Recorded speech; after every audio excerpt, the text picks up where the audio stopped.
Now we are starting our next topic, that is economic criteria or methods of equivalent capital projects.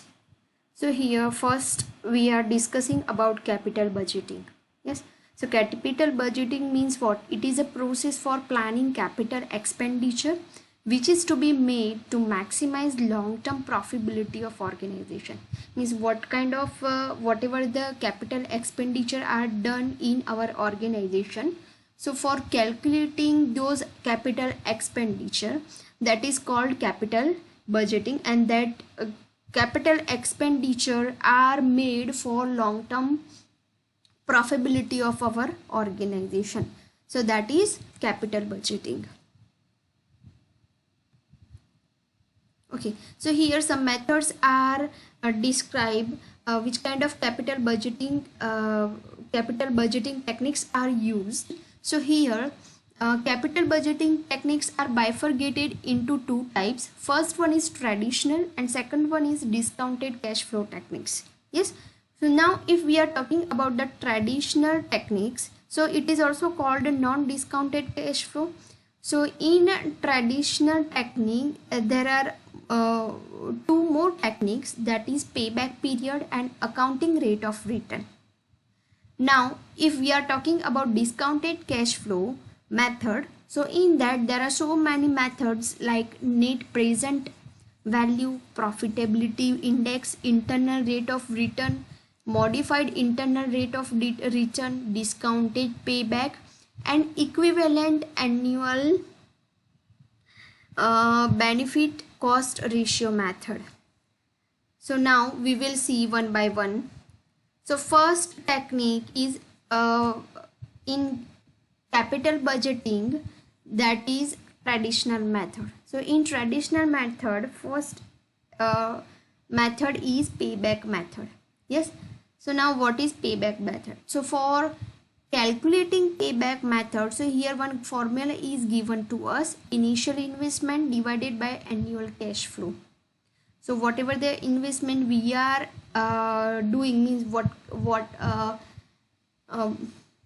amount of money that we are putting for establishing our business, so that is initial investment. And annual cash flow means what? At the end of year, whatever the amount we are getting, that is annual cash flow. Now we are talking about payback period. So here for uneven cash flow, payback period can be found out by adding up the cash inflows until there is equal to initial cash outlay. Now cash back period क्या है? तो cashback period का मतलब क्या है कि जब तक हमें जो हमारा कैश फ्लो है वो स्टेबल नहीं मिलता है, तब तक हम हमारे जो बिजनेस है उसमें हम इन्वेस्टमेंट करते रहते हैं. मतलब जो कैश इनफ्लोज, ठीक है, कैश है वो आती रहती है. कब तक? कि जब तक वो कैश आउटले है, इनिशियल जो हमने जो इन्वेस्टमेंट किया है, ठीक है, वो इक्वल नहीं हो जाता है, तब तक हम करेंगे. तो वो जो पीरियड है, ठीक है, वो पीरियड हम फाइंड आउट करेंगे, उसको बोलेंगे पे बैक मैथड. और उसकी फॉर्मूला यहाँ पे ऊपर दिखाई गई है. ठीक है. Now we are talking about the acceptance rule. तो मतलब पे बैक पीरियड जब हम कैलकुलेट करते हैं तो क्या क्या चीज़ें हमें कंसिडर करनी है. ठीक है. तो यहाँ पे फर्स्ट पॉइंट है, project would be accepted if it's pay back period is less than maximum और standard pay back period set by management. मतलब पे बैक पीरियड कौन सा लेना है, प्रोजेक्ट हमारा कंसिडर कब होगा कि जब जो पे बैक पीरियड है, ठीक है, जो हमें लिमिट दी है, जो मैक्सिमम लिमिट की इतने टाइम में आपको अपना प्रोजेक्ट कंप्लीट करना है, उससे पहले हम हमारा प्रोजेक्ट कंप्लीट कर देते हैं और जो वो पीरियड है, ठीक है, वो है पे बैक पीरियड, तो उस टाइम को हम कंसिडर करेंगे. ठीक है. तो that is our first acceptance rule. Second क्या है, in the case of selection from the number of projects, a project with shortest period will be selected. Suppose multiple project हम कर रहे हैं, ठीक है, सपोज 4 प्रोजेक्ट कर रहे हैं, एक प्रोजेक्ट है वो 2 साल में कंप्लीट होता है, दूसरा 3 साल में होता है, चौथा 4 साल में होता है, ठीक है, जो नेक्स्ट है वो 1 साल में होता है. तो जो शॉर्टेस्ट टाइम में जो प्रोजेक्ट जो 1 साल में होता है उस प्रोजेक्ट को हम कंसीडर करेंगे। तो ये है एक्सेप्टेंस रूल।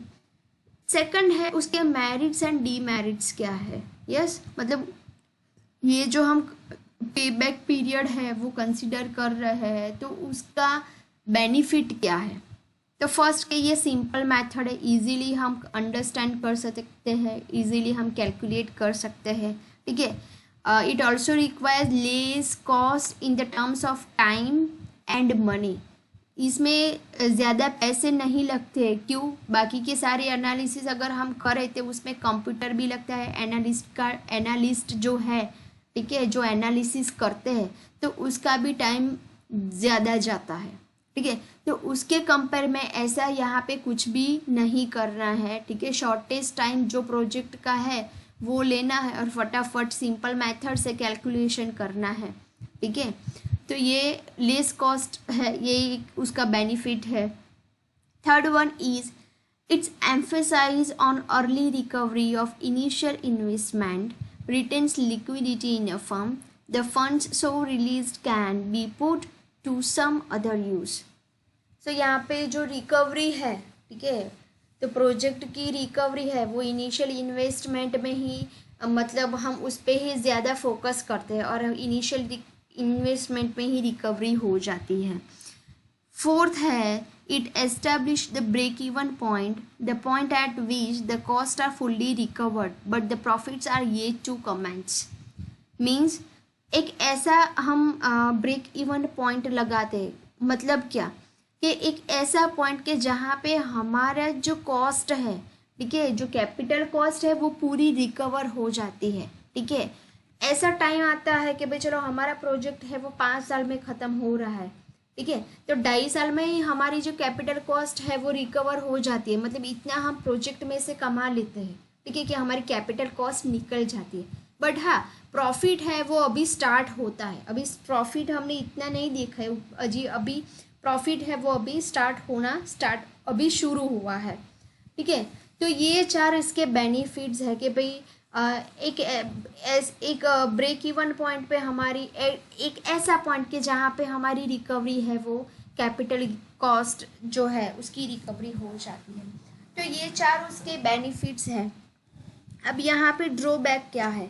तो ड्रॉबैक ये है कि cash flow, it does not consider a cash flow after पे बैक पीरियड। मतलब पे बैक पीरियड ख़त्म हो जाने के बाद वो जो कैश फ्लो हम जो मेंटेन करते हैं कि कितने पैसे कंपनी में आए, कितने पैसे गए, क्या एक्सपेंडिचर हुआ, तो आफ्टर कंप्लीशन ऑफ पे बैक पीरियड तो वो फिर हम कैश फ्लो मेंटेन नहीं करते हैं। ठीक है, suppose it is not good for the comparison of 2 projects.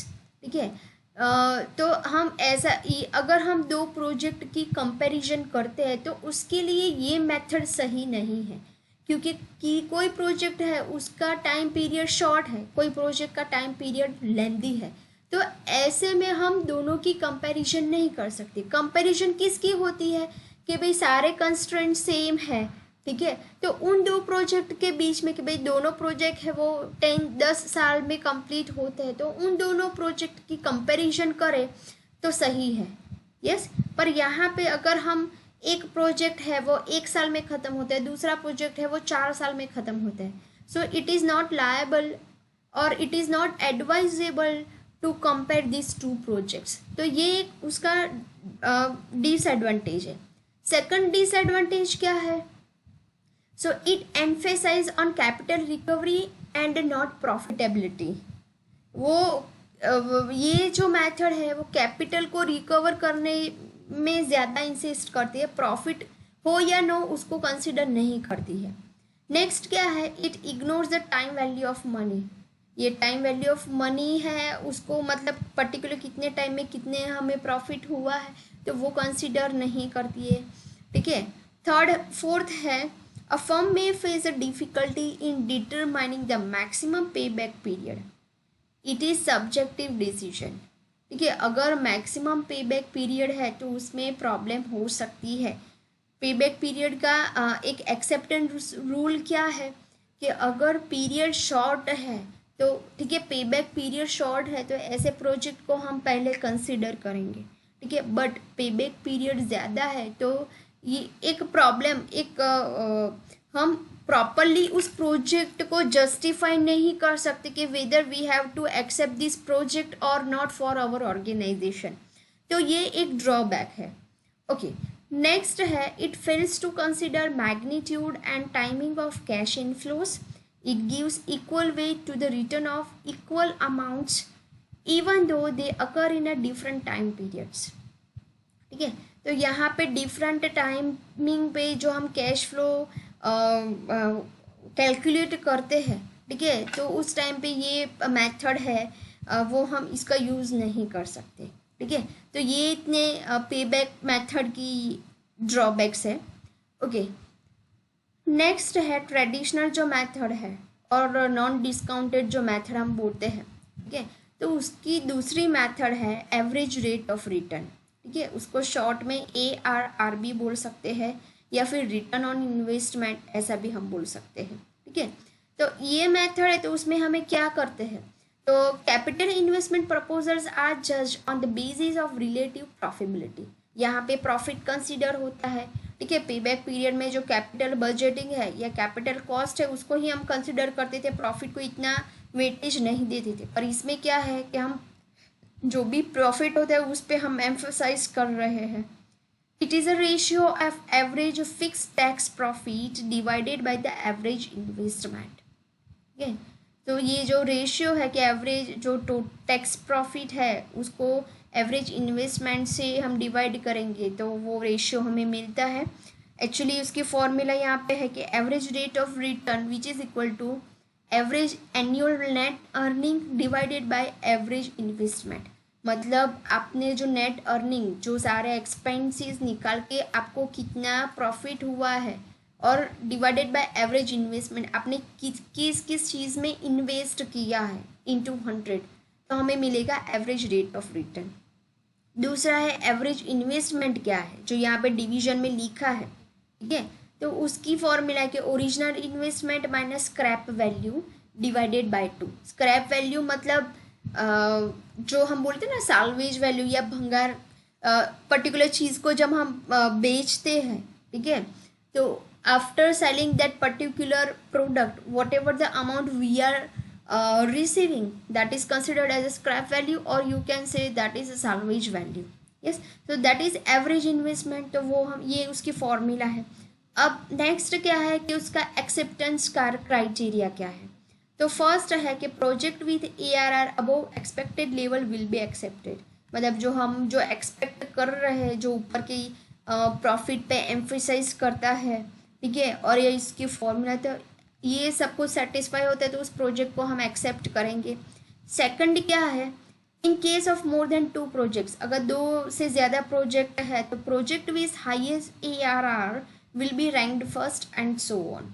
ये एक से ज़्यादा प्रोजेक्ट है तो जिस प्रोजेक्ट की ARR की वैल्यू हमें मैक्सिमम मिलता है तो उसको हम फर्स्ट रैंक देंगे, उसके बाद उससे थोड़ी कम वैल्यू तो उसको सेकंड रैंक देंगे and so on. Yes, so this is our acceptance criteria. Now we come to the merits of ARR.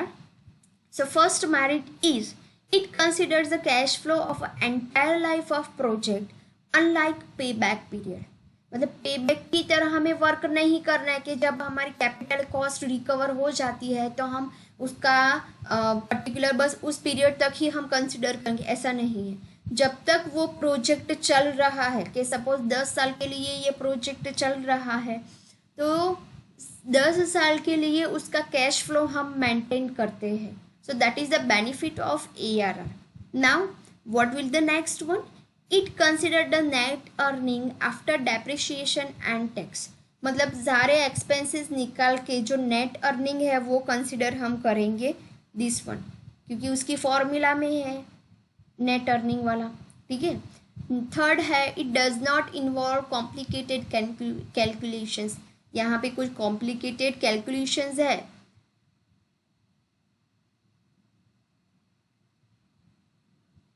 ठीक है, तो उसका थर्ड पॉइंट क्या है, it does not involve complicated calculations. तो यहाँ पे जो कैलकुलेशंस कॉम्प्लिकेट नहीं है, जब हम एक सिंपल से हमें फॉर्मूला ही लगानी है।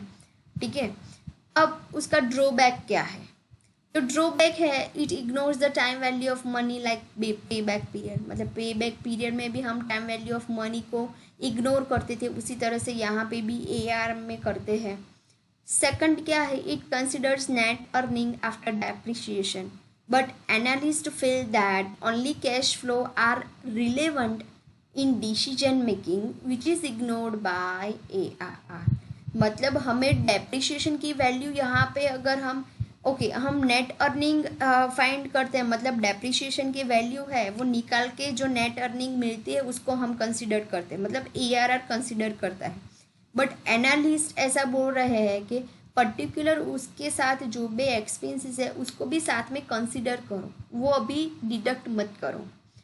थर्ड है, ARR has a different variants due to diverse concept of investment and earning leading to different rate of return for one proposal. अब ARR में डिफरेंट काइंड ऑफ ARR की टेक्निक्स है वो हम यूज़ करते हैं, मतलब उसमें वेरिएशन आ सकता है due to diverse concept of investment, कि किस टाइप का इन्वेस्टमेंट आप अपने प्रोजेक्ट में कर रहे हो, किस टाइप का आपका अर्निंग हो रहा है, कैसा रेट ऑफ रिटर्न है, मतलब उसके परसेंटेज कैसे है, ठीक है। तो उस पर डिपेंड करता है कि कैसे हमें ARR है वो कैलकुलेट करना है। तो ये उसके ड्रॉबैक है। Now next is net present value method. देखो यहाँ पे हम आए, हमारी जो ARR है और पे बैक पीरियड है वो हमने देख लिया, ठीक है। ये रहा पे बैक पीरियड, ठीक है, और एवरेज रेट ऑफ रिटर्न, तो ये दोनों हमारा हो गया। Now we are coming to the next point on flip side, that is discounted cash flow. Yes, that is ये है वो नॉन डिस्काउंटेड है, और you can say traditional method, this is discounted cash flow method. Now we are coming here net present value.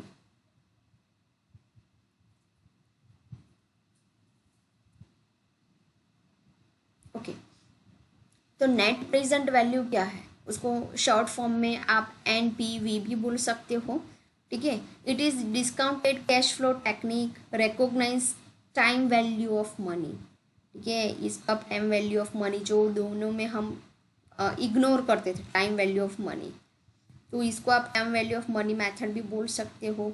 It states that cash flow of a project are received in a future in a different time, मतलब cash flow जो आप maintain कर रहे हो particular आपके project का, कि कितना इन्वेस्टमेंट किया, क्या इनकम है, क्या एक्सपेंडिचर है, ठीक है, क्या आउटगोइंग कैश मनी है, मतलब आउटगोइंग कैश फ्लो कितना है, ठीक है।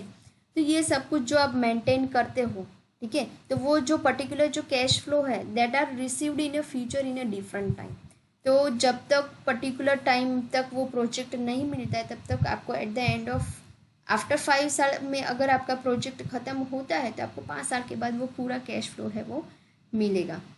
सो they can be compared with cost today only if future cash flow are discounted to present value, मतलब ये कंपेयर करता है कि भाई आज की कॉस्ट के हिसाब से आपके प्रोजेक्ट की वैल्यू क्या है, कब, जब आपका जो फ्यूचर का जो कैश फ्लो है, ठीक है, that is discounted to the present value. वो प्रेजेंट पीरियड मतलब जो प्रेजेंट वैल्यू के साथ अगर डिस्काउंटेड है, मतलब कुछ डिडक्ट होती है, वैल्यू कम होती है, ठीक है, तो हम ऐसे इस तरह से कंपैरिजन करेंगे। अब यहाँ पे कैलकुलेशन के स्टेप है कि कैसे आप नेट प्रेजेंट वर्थ वैल्यू है वो कैसे कैलकुलेट करेंगे, किस तरह से है, तो यहाँ पे उसके स्टेप्स दिए हैं। तो first one is estimate total cash outflows in a different periods, जो डिफरेंट पीरियड के टाइम पे कैश आउटफ्लो क्या है, मतलब क्या एक्सपेंडिचर है, कितने पैसे हमारे ऑर्गेनाइजेशन में से गए, ठीक है, तो डिफरेंट टाइम ऑफ पीरियड, तो वो हमें एस्टिमेट करना है। Compute total discounted cash outflow, ठीक है, डिस्काउंटेड कैश आउटफ्लो है वो कैलकुलेट करना है। Estimate total cash inflows in different periods, different time में कितने कितने पैसे हमारे ऑर्गेनाइजेशन को मिले, ठीक है, वो हमें कैलकुलेट करना है या एस्टिमेट करना है। Compute total discounted cash inflows, ठीक है। तो कंप्यूट यहाँ पे नेट प्रेजेंट वैल्यू है वो कैसे हम कैलकुलेट करेंगे, तो उसकी फॉर्मूला दी है कि discounted cash inflows minus discounted cash outflows, तो हमें नेट प्रेजेंट वैल्यू मिलेगी। Accept the project if NPV is positive और एल्स रिजेक्टेड। अगर एनपीवी की वैल्यू पॉजिटिव मिलती है तो उस प्रोजेक्ट को हम एक्सेप्ट करेंगे, अदरवाइज हम क्या करेंगे, उसको उस प्रोजेक्ट को रिजेक्ट कर देंगे। ठीक है। पर्टिकुलर जब भी कोई भी प्रोजेक्ट हम साइन करते हैं तो इस तरह से पहले कैलकुलेशन होता है कि भाई तो ये सारी मेथड्स है कि इस प्रोजेक्ट में हमें वर्क करना चाहिए कि नहीं करना चाहिए। तो ऐसी डिफरेंट मेथड्स है, तो उससे हमें पता चलता है कि हमें at the end of this years हमें कितना प्रॉफिट मिलेगा, ठीक है, कितने एक्सपेंसेस होते हैं। तो ऐसी टेक्निक्स के थ्रू हमें पता चलता है और उस प्रोजेक्ट को हमें एक्सेप्ट करना चाहिए कि नहीं करना चाहिए वो हमें पता चलता है। तो ये एनपीवी के स्टेप्स थे। अब उसका एक्सेप्टेंस क्राइटेरिया है। ठीक है। तो क्या है एक्सेप्टेंस क्राइटेरिया? तो फर्स्ट है in the case of single project accept project if NPV is zero otherwise less than and reject if NPV is less than zero. अगर वैल्यू है वो ज़ीरो या ज़ीरो से ज़्यादा आती है उस प्रोजेक्ट को आप एक्सेप्ट करेंगे, ज़ीरो से कम आती है तो रिजेक्ट करेंगे। अगर मल्टीपल प्रोजेक्ट है तो जिसकी एनपीवी की वैल्यू हाईएस्ट है ऐसा प्रोजेक्ट हमें सिलेक्ट करना है। ठीक है। तो ये दो एक्सेप्टेंस क्राइटेरिया है। अब उसके मेरिट्स क्या है? ठीक है। तो फर्स्ट मेरिट है all cash flows are considered unlike payback period. Payback period हमें कंसिडर नहीं करना है, बाकी जो सारे जिस कैश फ्लो में हमने पेबैक पीरियड कंसिडर किया है तो ऐसे कैश फ्लो को हमें कंसिडर नहीं करना है। सेकंड है it considers time value of money. Time value of money है का कैलकुलेशन है तो हम करेंगे उसको consider. Risk is incorporated in capital budgeting decision by adjusting discounted rate. तो यहाँ पे जो कैपिटल बजटिंग मतलब यहाँ पे डिस्काउंटेड रेट है, ठीक है, तो उसका भी कैलकुलेशन हम हमारे कैश फ्लो में करते हैं और उससे पता चलता है कि हमारी प्रोजेक्ट में कितना रिस्क हमें उठाना चाहिए। ठीक है। Fourth one is NPV of two or more projects can be added. मतलब एक से ज़्यादा प्रोजेक्ट है तो उसमें जो नेट प्रेजेंट वर्थ वैल्यू मतलब जो वैल्यू जो हम कैलकुलेट करते हैं वो वैल्यू भी हमें ऐड करनी चाहिए कैश फ्लो में। नेक्स्ट है different projects can be compare to NPV basis. मतलब एनपीवी की जो वैल्यू थी उसके बेसिस पे सारे प्रोजेक्ट को हम कंपेयर करेंगे because all cash flows are converted into present value. मतलब जो सारे कैश फ्लो हम मेंटेन करते तो अल्टीमेटली प्रेजेंट वैल्यू में हम उसको क्या करते हैं, कन्वर्ट करते हैं। तो ये उसके मेरिट्स हैं। मतलब प्रेजेंट उसकी वैल्यू पर्टिकुलर प्रोजेक्ट की कितनी है वो वैल्यू है वो एनपीवी के थ्रू हम कैलकुलेट करेंगे। तो ये उतनी उसके एडवांटेजेस हैं एनपीवी के। अब देखेंगे हम डिसएडवांटेजेस। ठीक है। तो क्या है, the accuracy of NPV depends on accurate estimation of future cash flow and application of discounted rate. This is quite difficult in practice. मतलब जो हम एनपीवी की जो एक्यूरेसी फाइंड आउट करते हैं तो वो किस पे डिपेंड है। ठीक है। तो जो फ्यूचर कैश फ्लो है वो और कितना डिस्काउंटेड रेट आप दे रहे हो उस पर डिपेंड करता है। ठीक है। ये थोड़ा डिफ़िकल्ट है, तो ये एक हमारा फर्स्ट ड्रॉबैक हुआ। सेकंड क्या है कि NPV and risk of projects may differ at different discounted rates causing inconsistency in decision making. मतलब एनपीवी का जो हम कैलकुलेशन करते हैं और जो हम प्रोजेक्ट को उसके बेस पे हम रैंक देते हैं तो वो ये दोनों चीज़ें हैं वो डिफरेंट है based on different discounted rates, क्योंकि हर एक प्रोजेक्ट को सेम डिस्काउंटेड रेट हम नहीं देते हैं। ठीक है। तो ये दोनों चीज़ है वो डिफ़र हो जाती है और उसके कारण से इनकंसिस्टेंट मतलब हम डिसीजन इजीली नहीं ले पाते कि कौन सा प्रोजेक्ट है वो हमें एक्सेप्ट करना है, कौन सा प्रोजेक्ट है वो रिजेक्ट करना है। नेक्स्ट है इट इन्वॉल्व्स कॉम्प्लेक्स कैलकुलेशंस। यहाँ पे कैलकुलेशंस है वो बाकी की जो प्रीवियस टू मेथड्स हमने देखी थी उसमें सिंपल कैलकुलेशन था, बट यहाँ पे कॉम्प्लेक्स कैलकुलेशन है। Next one is it ignores the size of projects and quantum of initial cash flow and difference in the lives of two projects. अब यहाँ पे एनपीवी मेथड में क्या है कि हम प्रोजेक्ट की जो पूरी लाइफ स्पान है वो कंसिडर्ड करते हैं, मतलब प्रोजेक्ट है वो कितनी लाइफ तक चलता है, कब ये प्रोजेक्ट है ख़त्म होगा। ठीक है, तो हम क्या करता है, it ignores the size of project, मतलब वो कितना लंबा है वो यहाँ पे थोड़ा हम इग्नोर भी करेंगे।